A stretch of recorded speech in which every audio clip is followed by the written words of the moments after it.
Magandang araw mga boss, ang problema ni customer, lumulubog itong brake pedal niya. Actually mga boss, napacheck up na ito ni customer at ang hatol nga, palitan ng brake master assembly. Kaya ang ginawa ni customer, siya na mismo bumili ng pyesa. Kaya lang, nang ipapagawa niya na, ang sabi, kailangan daw palitan pati booster. Eh di wow. Kailan pa sir lumubog to? Last week. Pero nang pinakikiramdaman ko naman itong brake pedal ni customer, hindi naman siya lubulubog. Hindi naman ah. Minsan nagpo-floor ako dyan nakaraan Flooring siya? Tapos kahapon saka kanina nawala. Pero kailangan pag tumatakbo, minsan meron, minsan wala. Alam ko na ito mga boss, pag mahaba na yung biyahe niya tapos sinapakan niya yung brake pedal, biglang lubog yan. Ay, yung talagang yung dire-diretso yung takbo, bigla lang siyang lulubog? O kunyari magpe-preno ako. Pag nagpreno ako, wala. So nasanayan ko na, hindi na double pump ko. Ilang ano nangyari sir? Madami sir. Madalas nangyari sir. Madalas yun sir.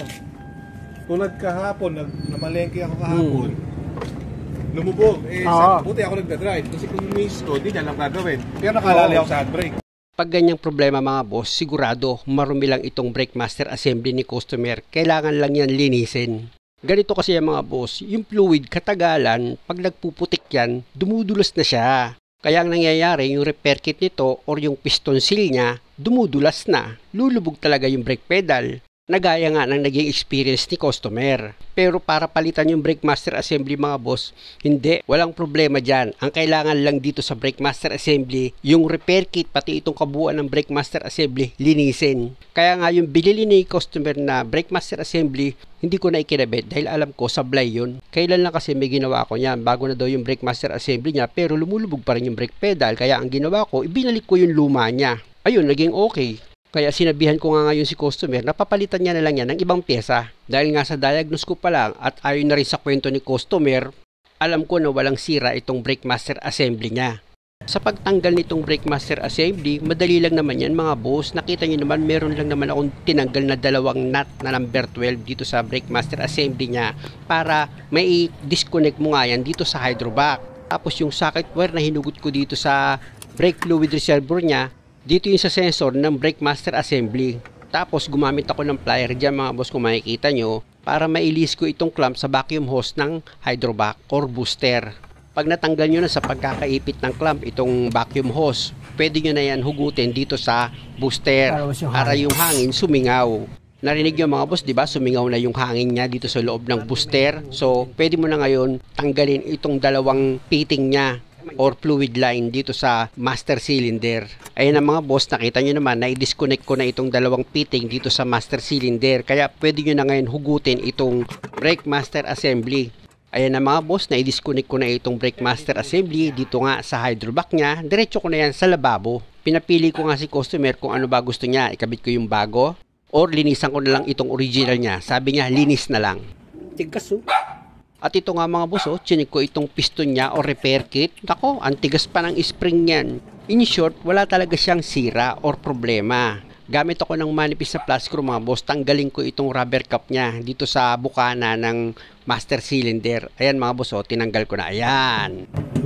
Ganda ng o-ring Yun nga mga boss, yung piston seal niya, nakita ko, okay na okay pa, wala din siyang damage. Kasi ang totoong pinanggalingan ng problema dito mga boss, itong brake fluid niya, ayan kita nyo naman, putik na yan. Nakakala mo gear oil na siya dahil nga sa sobrang dulas.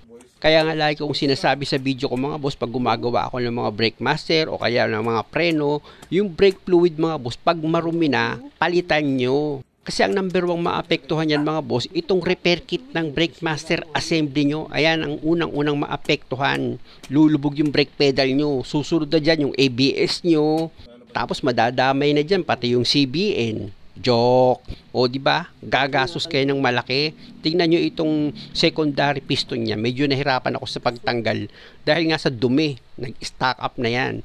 Pero okay na okay pa yung mga spring niya. Pag tinutulak ko yung spring nitong piston, okay na okay Kasi mga boss, naka-encounter na ako ng sira niyan. Kapag yung spring niyan lumulubog na, pag diniinan mo ng hinilalaki mo, may problema na sa loob itong repair kit. Kailangan na talaga yung palitan. Tingnan nyo naman itong loob ng reservoir nyo, di ba? Puro kalawang na, tapos putik na yung fluid niya.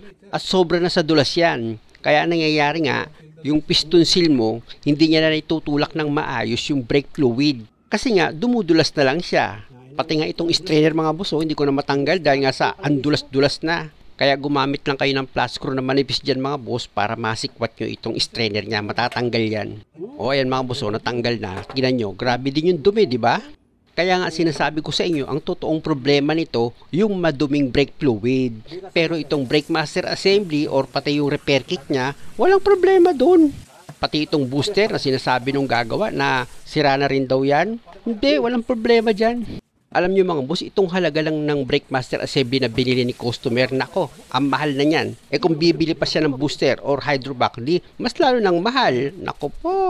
Dito sa gagawin ko mga boss, wala akong papalitang pyesa dyan. Lilinisan ko lang ng maayos itong brake master assembly ni customer, pati yung repair kit niya. Tingnan nyo, mawawala yung problema ni customer, tapos lalakas yung preno niyan. Sa paglinis naman itong brake master assembly mga boss, madali lang. Nakita nyo, di ba? Itong reservoir ng fluid, nilagyan ko ng powder na sabon tapos kinalug-kalug ko para yung mga kumapit na putik dito sa loob niya matanggal. Hindi nyo man 100% na malinis itong loob ng fluid reservoir nyo. Okay lang yun. Ang mahalaga, kahit may maiwan naman siya dyan, natanggal nyo naman yung mga putik-putik dito sa loob ng fluid reservoir nyo para pag sinalinan nyo ng bagong fluid, malinis talaga siya. Yun nga lang mga boss, sasamahan nyo talaga ito ng kaunting tiyaga para malinis nyo ng maigi itong loob ng brake fluid reservoir nyo. Pati itong repair kit niya mga boss or yung primary at secondary piston, dapat linisan nyo rin yan. Gamit ka ng Scotch-Brite mga boss, yung palinis ng plato. Ayun ang maganda tsaka mo lagyan ng powder na sabon. Ayan ang ginamit kong pangkuskus dito sa primary at secondary piston. Pati dito sa strainer niya mga boss para matanggal yung kumapit na dumi dyan or kalawang. Pati yung cap nitong fluid reservoir mo, ganun din, linisan mo rin siya. Kasama na dyan yung piston seal, linisan mo rin yun.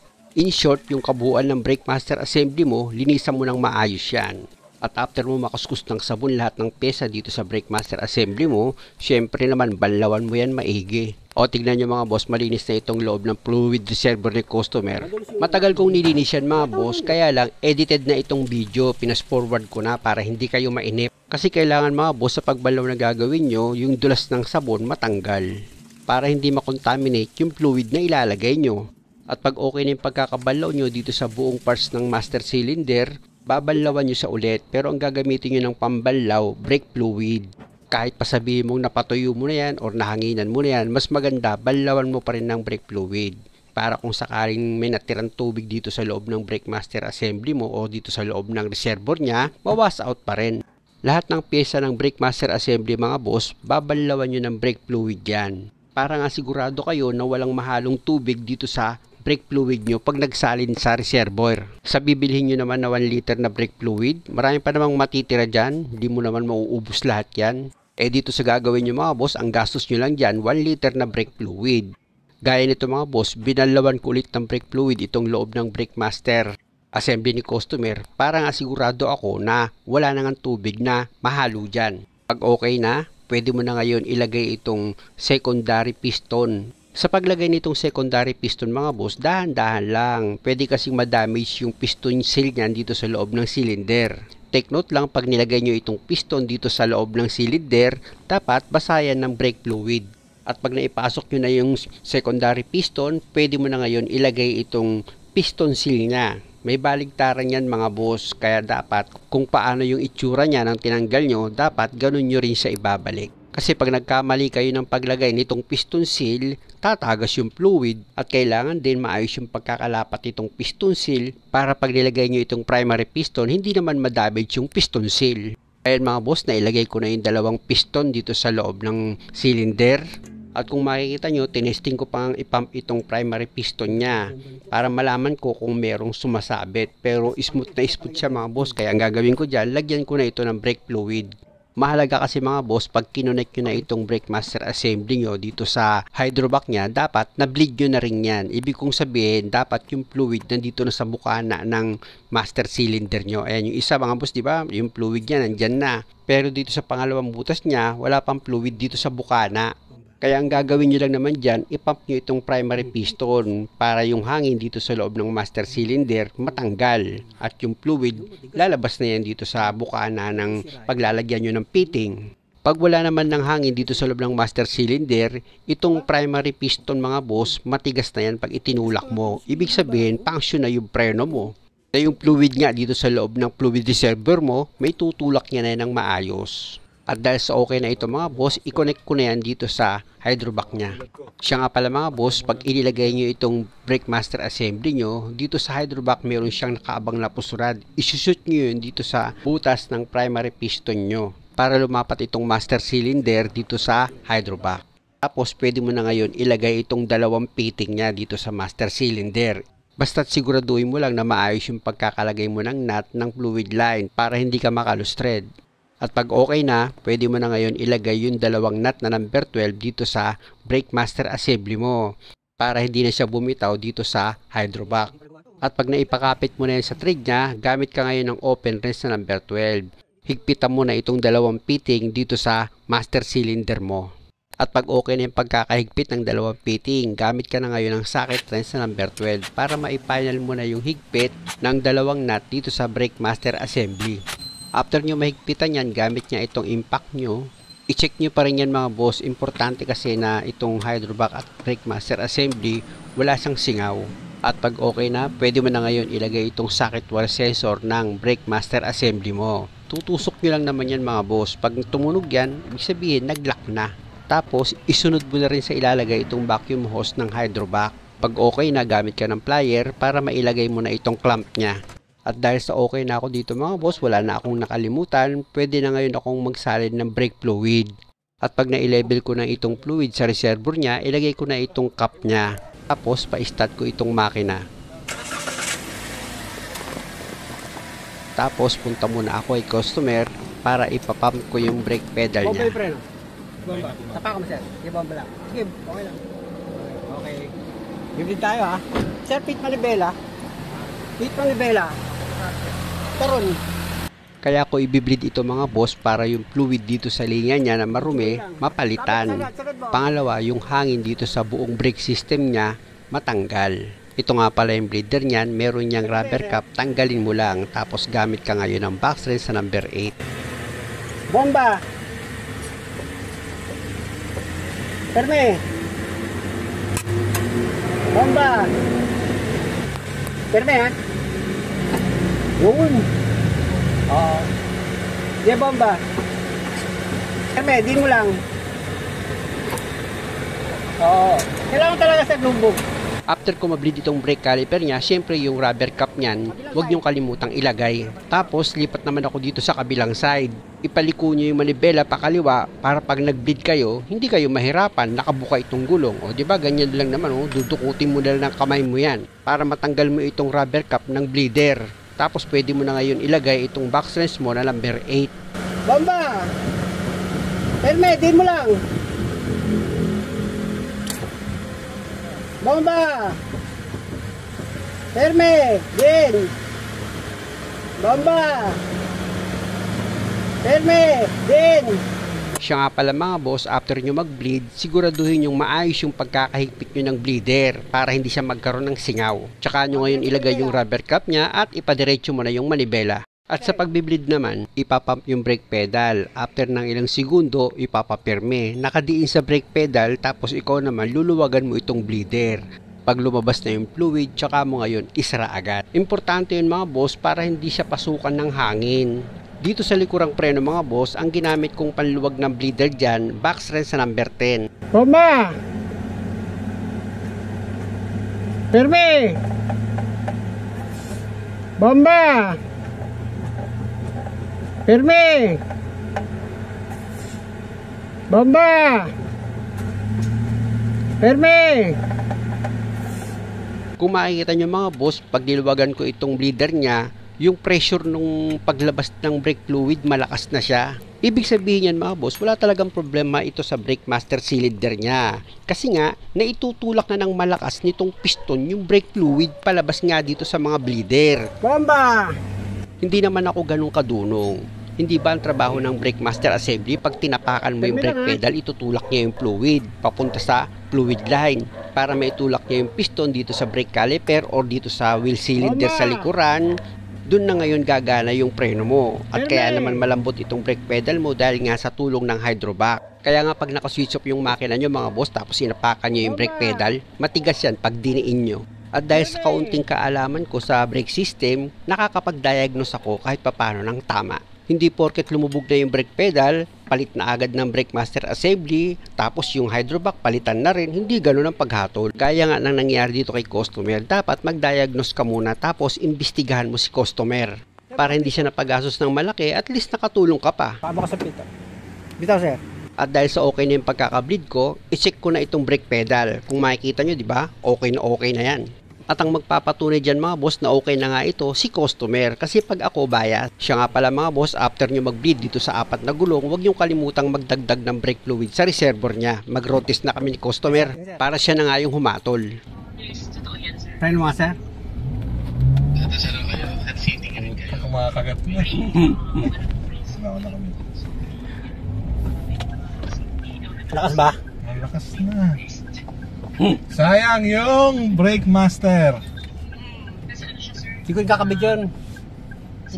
Meron na akong nakita sa Blay. Preno ko ha. Shoot! Legit. Lakas man ang tsamba ko, sir. Hindi tsamba tawag dyan, sir. Experience ang binabayaran dyan. Ganito siya nung... Sige, subukan mo doon sa doon sa nararamdaman mo kanina. Kung lalabas pa. Ano eh. Pero mo original yan, di ba, sir? Hindi ka ba na sa... Ako, sir, tama ba yung ginagawa ko na? Siyempre nakakaawa, di ba? Original yung pyesa, papalitan mo. Di ba? Pang Noche Buena na yun eh. O, biro mo. Hindi, 500 lang ng Chibero, sir, sabi niya. Kalokohan yun. Sila bumili ng 500. Pero mas kaloko. Magkano kuha mo doon, sir? 4,000, 4,500. Tiyang. Palitan mo na lang, sir. Sabi ko, papalitan ng langis. Pahig sila? Hindi pa nagre-reply eh. Try na ako ah. Oo. Ito sa... Pagpa-full break ako, sir ah. Sige po. Lampasin ko lang yung e-bike na yan. Palitan nyo, mahal. Si boss, sinusubok ko yung sasakyan niya. Mandar na rin tong ano ko. Legit! Ano? Legit, sir. Ito sa kanto, magpa-full break ako sa kanto.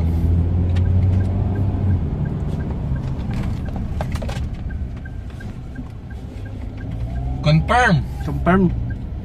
Huwag maniniwala. Basta-basta. Ayan mga boss, si customer na humatol. Muli mga boss, maraming salamat sa panonood. Sana nakakuha kayo ng idea at kung maaari, huwag niyo naman sanang kalimutang mag-subscribe sa channel ko. Maraming salamat. Nakakaiyak.